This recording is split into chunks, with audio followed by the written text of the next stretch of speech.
कन्हैया लाल माणिक लाल मुंशी और प्रेमचंद जी को जो कार्यभार सौंपा गया सरस्वती पत्रिका के संपादन के लिए, हंस पत्रिका के संपादन के लिए, और उसमें एक कोमा लगा था कन्हैया लाल माणिक लाल मुंशी के बाद, और वो कोमा गलती से हट गई, जिसके बाद मुंशी प्रेमचंद हो गए। एक बहुत ही खोजपूर्ण और बहुत ही सुंदर और बहुत सारी बातें इन्होंने बताई। 1936 में प्रगतिशील लेखक संघ की स्थापना हुई थी प्रेमचंद की अध्यक्षता में, और पहला भाषण उन्होंने दिया था इलाहाबाद में ही। तो प्रेमचंद जैसे इतने बड़े शख्सियत जो कि बिल्कुल सादगी से लबरेज थे, इसीलिए तो फटा जूता पहन कर बैठ गए, फोटो खिंचवा रहे हैं। हरिशंकर प्रसाद जी ने पूरा उन पर लिखा है, व्यंग लिखा है, प्रेमचंद के फटे जूते। लेकिन इतने बड़े कहानी सम्राट, उपन्यास सम्राट को ये पता भी नहीं चल रहा है कि मैंने फटा जूता पहना हुआ पत्नी के साथ मैं बैठा तस्वीर खिंचवा रहा हूँ। उनकी उंगलियां झांक रही थी उस जूते से, उनको कोई फर्क नहीं पड़ रहा था, क्योंकि वे इतने सरल सीधे और सादगी पूर्ण थे, जो फटे जूते से उनको कोई अंतर नहीं पड़ रहा था। यानी आदमी का कपड़ा या वस्त्र उसकी पहचान नहीं होती है, उसकी पहचान उसकी सादगी होती है, उसका बड़प्पन होता है, उसके ऊंचे विचार होते हैं, उनका सादा जीवन होता है। तो आज प्रेमचंद के विषय में बहुत कुछ हम लोग जान रहे हैं, और कार्यक्रम को आगे बढ़ाने के लिए मैं आपको बोले प्रेमचंद सर बोलिएगा। आज सर पहले मैंने सोचा हम लोग इतने ही लोग हैं, बारिश के कारण कुछ तो लोग नहीं आ पाए। जिनकी जयंती है प्रेमचंद, उनका नमन करता हूं। और क्योंकि किसी भी महापुरुष की जयंती क्यों मनाई जाती है, सबसे पहले हम लोगों को ये देखना होगा। प्रेमचंद के कथा या उपन्यास ये सब तो पढ़ाई जाती है या पढ़ते हैं हम लोग। किन्हीं की महापुरुष की जयंती, क्योंकि साहित्य के इतिहास और साहित्य में ये अंतर है। इतिहास हम लोग जो पढ़ते हैं सिर्फ पढ़ते नहीं है, इतिहास रटने की चीज नहीं है, रचने की चीज है। इतिहास के हम लोग प्रेमचंद के बारे में जो पढ़ रहे हैं या और किन्हीं के बारे में पढ़ रहे हैं, वो सिर्फ हम उनके विषय में पढ़ के उनके उपन्यास पढ़ लेंगे और अपना हृदय में रख लेंगे, उससे फायदा नहीं है। उनको इसीलिए हम याद कर रहे हैं कि ये लड़की, इनके बाद आने वाले पीढ़ी, उसके बाद आने वाले पीढ़ी वो रचे, उनसे सीखे।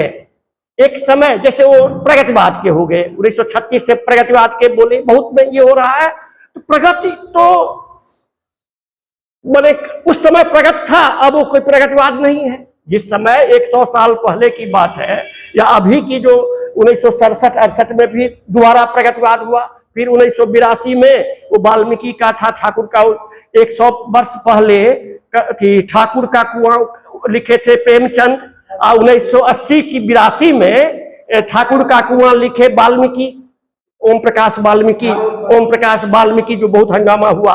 कविता तो वही एक दिक्कत है, वही हम यही कहना चाह रहे हैं। किताब में जो कविता लिखी रहती है या उपन्यास या ये, तो जो पढ़ता है उसी के लिए है।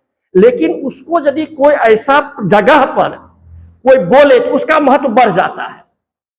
इतिहास हम लोग जो जयंती मना रहे हैं, हम लोग अपने लिए नहीं मना रहे हैं, उनका तो श्रद्धांजलि दे ही रहे हैं, हम अगली पीढ़ी के लिए मना रहे हैं, जो वो समझे, वो जो किताब से नहीं पढ़ सके। अभी हम लोग जो मुंशी कैसे लगा, सही अर्थ में वही था जो माने कायस्थ थे, तो मुंशी पहले तो जात पर पंडित, भले मूर्ख हो, लिखा पढ़ ही नहीं जानता हो, लेकिन पंडित यदि ब्राह्मण है तो उसको पंडित लगा देता था लोग, तो वो समझ रहे थे। लेकिन आज समझे जो कैसे बदल जा रहा है।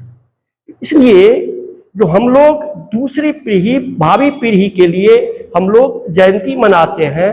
और साहित्य में साहब सर सही बोले, आदमी नहीं गिना जाता है, आदमी कहीं बाहर में गिना जाएगा, दूसरा तंत्र में गिना जाएगा। लेकिन साहित्य में एक ही साहित्य काफी है। एक ही साहित्यकार यदि आ जाए, हम तो एक ही आदमी के लिए कह रहे हैं, 8 आदमी सुन रहे हैं, आज के सोशल मीडिया में या कहीं नेट मीडिया या बुक्स में वो जो पढ़ेगा, लेकिन जो यहाँ आएगा वो व्यक्ति, यदि व्यक्ति का पहचान करेगा तो आज नया नया वस्तु, वहां तो वो सार दिया जाता है, यहाँ नया नया वस्तु समझ रहे हैं। और रटने की जो चीज है वो रटे नहीं, उनसे शिक्षा लें और उसको जो साहित्य का महत्व है वो जाने।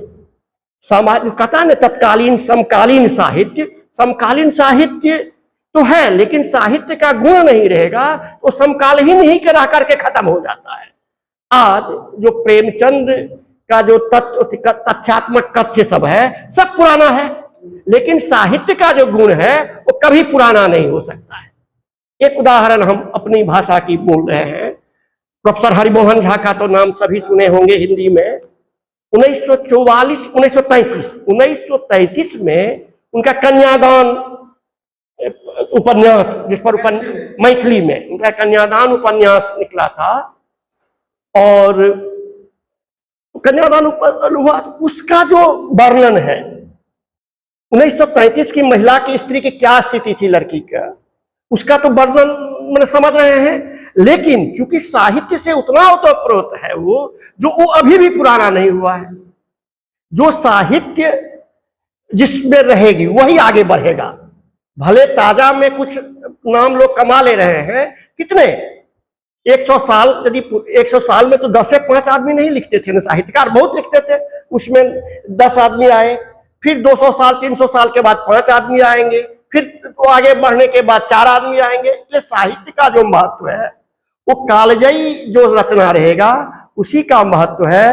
प्रेमचंद जी का जो रचना है वो सब कालजयी है।